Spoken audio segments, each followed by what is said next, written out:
Hello, I hope you're well. This video is going to be another unfiltered video. The only edit I'm going to add is a fade out at the end. I'm really tempted to snip out all the ums and ahs and put in pictures to illustrate what I'm saying, but I'm just going to talk and see how it goes. The only real structure to this is based on a few notes that I've got on a laptop to my side.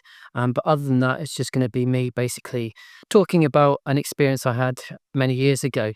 And the video is called Daft Story, and I've pinched that title from a book that's written by Brian Lemond, otherwise known as Limmy. It's a really funny Scottish comedian, and I've been inspired to give the video that title and basically do a deep dive into Limmy because I am reading his autobiography, and I'm about 2/3 of the way through, and I'm really enjoying it. It's hilarious and really dark.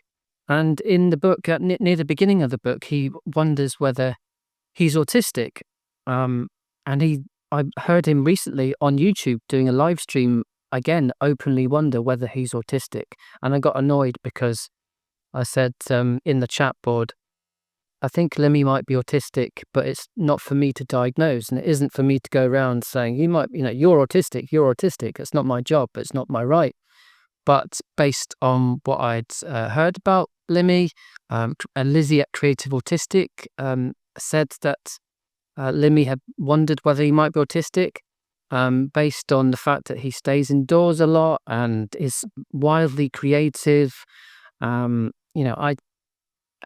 just thought that he might be autistic. So I put this in the chat board and someone said, "Oh, boy, you're right about not diagnosing people." And I'm like, yeah, I know, but I think he might. I didn't say he definitely is. I didn't say that I'm a qualified psychologist, but I am a qualified autist because I am autistic. I've got 43 years of experience of being autistic. Anyway, this video is about a daft wee story in my life. Limmy, probably forgotten to mention that he wrote another book called Daft Wee Stories, which I can't wait to read. I think it came out before the autobiography. So this Daft Wee Story is something that pops into my head quite regularly. I kind of have like this CD sort of turntable thing, back in the late 90s, early 2000s, people would have these sort of hi-fi systems, and then the top deck or one of the decks would open out and you'd have like 3 places where you could put a CD. So it would automatically rotate. We know that. And select the next CD and then the next CD if you just let it play all of them. Anyway, what was I saying? CD player, yes.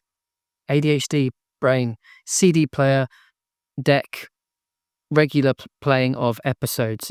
My head's a bit like that. It plays like the same episodes on repeat. And one of these episodes, these Daft Wee Stories, is from when I think I was 17, almost 18. Anyway, let's say 17. And I went to a party. I felt that going to parties was something that's what you do. The difference between me and most other people is that they seem to enjoy these parties and I did not. There was one party, I'm going off on another tangent. There was one party in the countryside in Hampshire where I grew up in southern England. This house in the middle of nowhere, and I just remember being very miserable and detached from everyone. And you could say, well, that's part of being a teenager, it's hormones, you're trying to figure things out.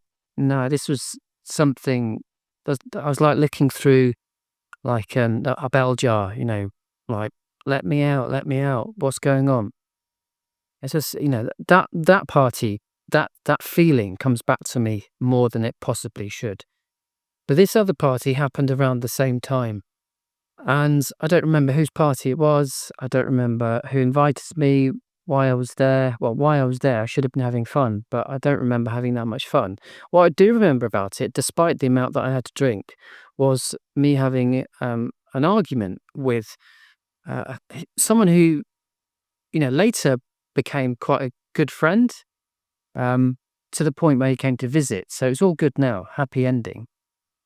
But it's that disagreement that pops into my head, and then the hours later afterwards, what happened next pops into my head. And I can't remember what we disagreed about. I think I was correcting some grammatical point or some factual point or just adding my interpretation of an innocuous subject that we happen to be talking about under the influence. And anyway, this person who, like I said, later become a friend of mine, it's all good now. He took exception to whatever I said, and he stood up to me, squared up to me, and I started crying because I thought I was going to get hit in the face. And I've never been in a fist fight, in a physical fight. I say this, I hesitate because I'm a pedant. I was just probably what got me into the argument in the first place. I did have an altercation with one of my siblings, and there were no fists involved, but it was slightly physical, and I'm just going to leave it there. No one ended up in hospital.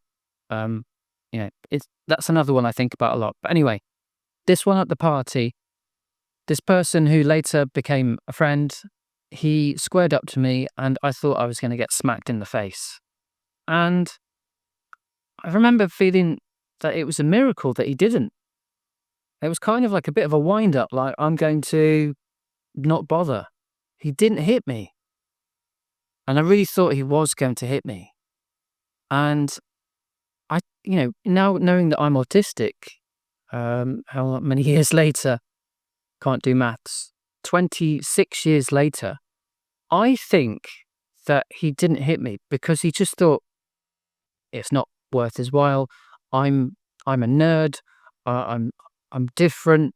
I'm autistic. What's in it for him? There were other people in the room, and it was in someone's house, and he maybe thought that he'd come across as a big bully. I don't know.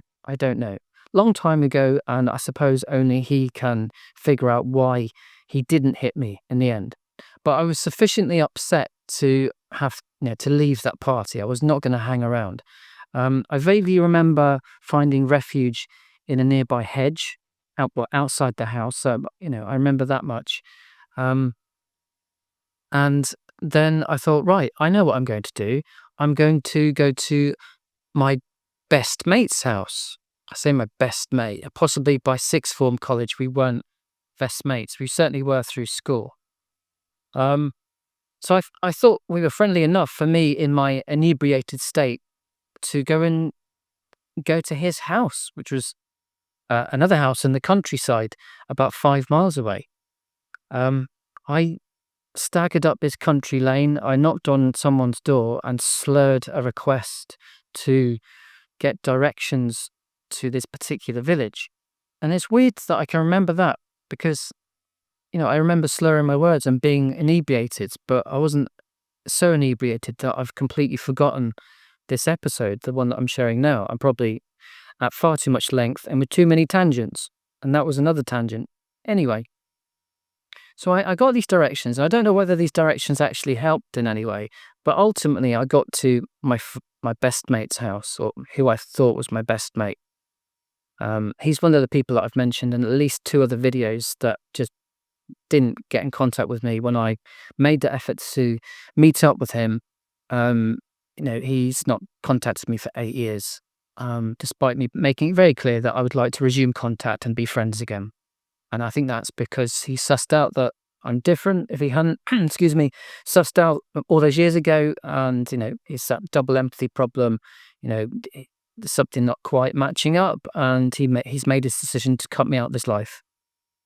Anyway, when I was 17, I went to find his house, and what I did was I think I actually slept for a little while on their patio, which was outside. There were some double doors, massive doors, glass doors, and I was sleeping sort of next at the bottom of the glass doors, and there's like a bit of like a reveal, like, what's that? Oh, it's Neil. Why is he there in the dark, curled up, fetus style? I vaguely remember that bit. I vaguely remember being invited in, or not invited. I wasn't a guest. I wasn't at a party at this point. I was an intruder. And they took me in. What else could they do? I think they made me a cup of tea or hot milk or a glass of water, because I was under the influence, clearly, otherwise why would I have been there? And the point the question, the point, whatever that I'm trying to highlight is, well, why did I go there? Why did I go to my best mate's house after that abandoned fight at someone else's house about 5 miles away? Why didn't I go to my mum or dad's? Now, at that point, I think now I know for a fact my mum and stepdad had separated. My dad and mum separated back in the 80s when I was a toddler, or a small child.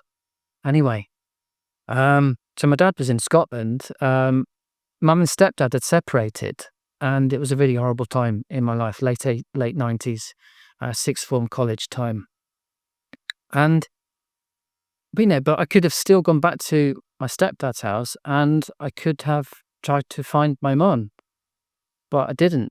I kind of instinctively thought, no, I know where to go. I'm going to walk 5 miles in the dark, under the influence, to my best mate's house and hopefully get some love and attention there. And I did. They looked after me. And a few years later, this is when I tried to sort of resurrect the friendship that I'd had all those years ago. So 8 years ago, I visited, I think it was 8 years ago. Anyway, now a few years ago, I went to meet my best mate's parents at that house that I'd walked to in the dark under the influence. I think they're still there. They'd lived there for years and years. And it was really nice. They made us dinner. My wife and kids were there. My best mate was in another country. I was going to reveal the name of the country. I won't do that because he might watch this back and then think, oh, no. Well, he's probably going to suss it out anyway because I've talked about this house in the country. He was living, and I think still does, in a different country, many, many miles from England. So I knew that when I went to visit 8 or so years ago that I was only going to see his parents.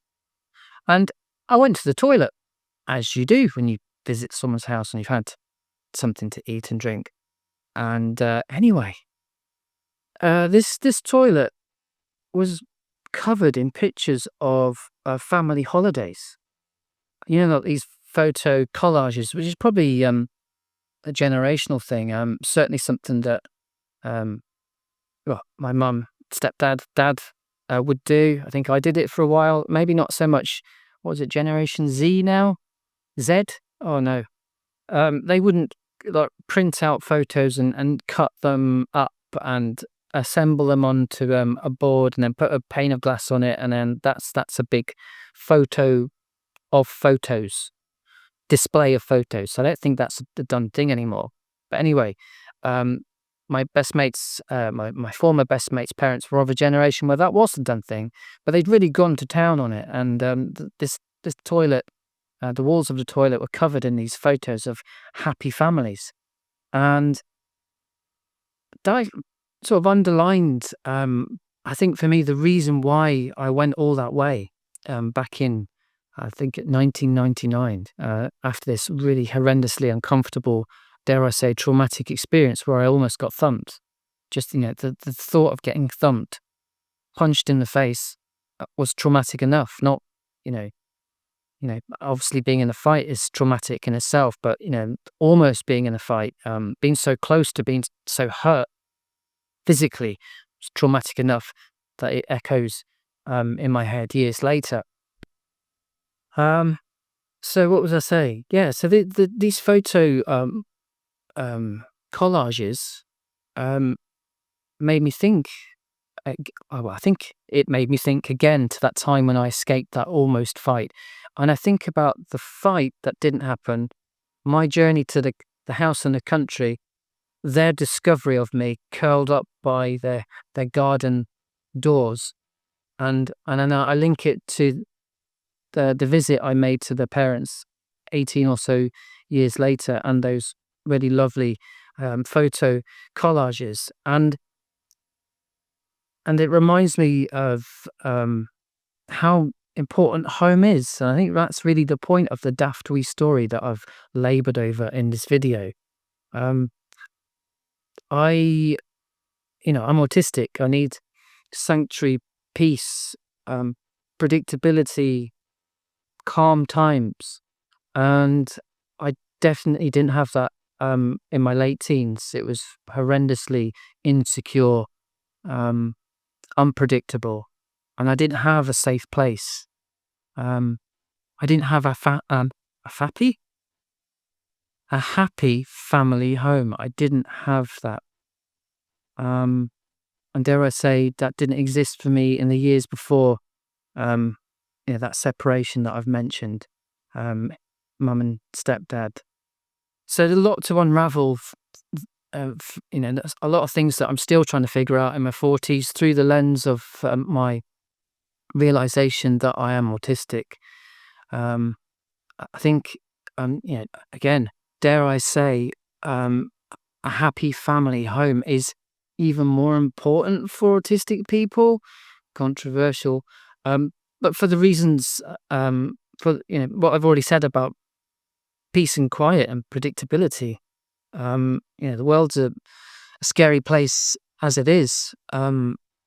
It's the basic that everyone wants, but I think particularly autistic people want is to have a peaceful home life. And then when you leave the front door, then obviously you can't control everything. But a peaceful home life, a loving family to be with, or to support you, because you won't be with them all the time. Because if you're autistic and like myself, you might not spend a huge amount of time with the family on certain days because you like being alone and diving into special interests. But you still want to be supported. You want to be loved. And when I went all that way in the dark to my best mate's house in the country, I felt that I would be loved, and I guess I was. So that was a rambling. I'm looking at my videos now, and I'm looking at my notes now. See, I'm not going to edit that out. I said I wouldn't edit. I just put a fade out at the end. Yeah, a rambling video. I do like editing videos because I like to be neat and probably OCD, like to make sure that things are absolutely spot on. But I do see value in just talking to camera and seeing what comes out. And I hope that there's something that in what I've said for you. Maybe there are some things that you can relate to. Maybe it was just a wildly rambling monologue about an insignificant episode. But I don't think it's insignificant. It keeps popping back into my head. And I think it has relevance to me now in my 40s. And like I said, hopefully some of it is relatable for you. So thank you very much for listening. Take care, and I will see you for the next video.